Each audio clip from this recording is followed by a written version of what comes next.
কোনো কাজই ছোট নয় এবং সহজ নয়। প্রতিটা কাজ করতে গেলেই আপনাকে দক্ষ হতে হবে। ধীরে ধীরে একদিনেই কোনো কিছু করা সম্ভব না। তার জন্য আপনাকে আস্তে আস্তে সেই কাজটাকে ভালোভাবে শিখতে হবে, তাহলেই আপনি সেই কাজে পারদর্শী হয়ে উঠবেন।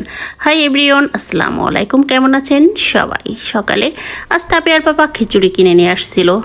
যে আমরা বললাম যে বাইরের খিচুড়ি খাবো, তার জন্য খিচুড়ি কিনে নিয়ে আসলো।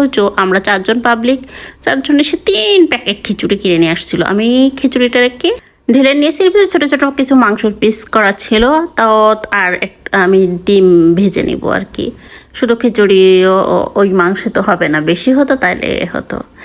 আর তার জন্য আমি ডিমটারে খুব সুন্দর করে ভেজে নিচ্ছি। ডিমের মাঝখানে একটা বল হয়ে গেছিলো, বলটারে ফাটাইয়া দিলাম, তারপর ডিমটারে উল্টিয়ে দিলাম।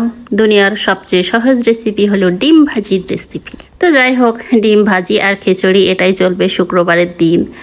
তো বেশ ঠান্ডাও লাগছে, তারপর মনে করলাম একটু কড়া লিকারের চা খাই, তার জন্য একটু দুধ চা তৈরি করব। তার জন্য আমি চাটাকে ভালোভাবে জাল করে নিয়েছি। তারপর গুঁড়ো দুধ, খেজুরের গুড় এটা মিশিয়েই আমি সুন্দর করে 1 কাপ দুধ চা বানাই।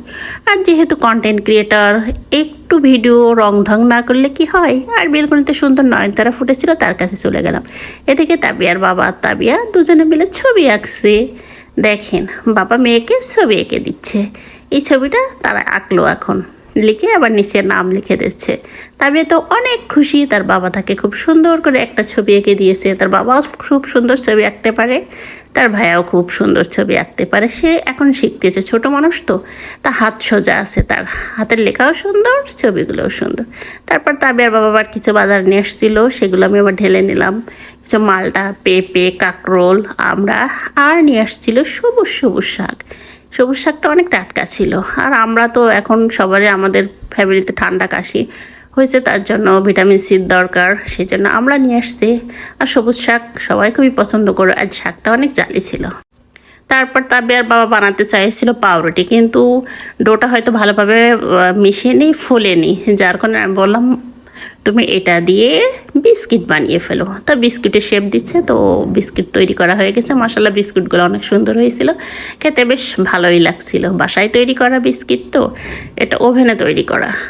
আর আমি এটা আজকে না, এটা কালকের ভিডিও। আমি এখানে পেঁপে দিয়ে ডাল রান্না করছিলাম। এই খাবারটা আমাদের বাসায় সবাই খুবই পছন্দ করে। আর ডাল দিয়ে রান্না করলে তো মজাই অনেক রকম। ডাল দিয়ে কাঁচকলা, ডাল দিয়ে পেঁপে, এসব ঘন্টগুলো খুব মজাদার, মানে কি রুচিশীল একটা খাবার। যখন মাছ মাংস খেতে ভালো না লাগে, তখন আমরা এগুলো করে থাকি। আর ডাল খাইতে পছন্দ করে না এমন মানুষ পাওয়া যায় নাকি? আমাদের পাশের সবাই তো ডাল খুবই পছন্দ করে। এখানে আমি টাটকানি মাছের ঝোল করব, তার জন্য হালকা করে ভেজে নিচ্ছি মাছগুলোকে। এই মাছটা অনেক সুস্বাদু, এটা নদীর মাছ। তো শত ব্যস্ততার মাঝেও আমরা যেহেতু কন্টেন্ট ক্রিয়েটর, আমাদেরকে ভিডিও তৈরি করতে হয় এবং আপলোড দিতে হয়, সেই জন্যই লেগে পড়লাম। আজকে ঘুরে টুরে বেশ টায়ার্ড ছিলাম, তারপরেও রিচ এঙ্গেজমেন্ট কমে যাবে, যার কারণে আমি আবার ভিডিও তৈরি করতে বসে গেলাম। তো ভিডিওটা যদি ভালো লাগে অবশ্যই সবাই লাইক কমেন্ট শেয়ার করে দেবেন। ইউটিউব থেকে দেখলে সাবস্ক্রাইব করবেন, ফেসবুক থেকে দেখলে ফলো দেবেন। আজ এই পর্যন্ত, আল্লাহ হাফিজ।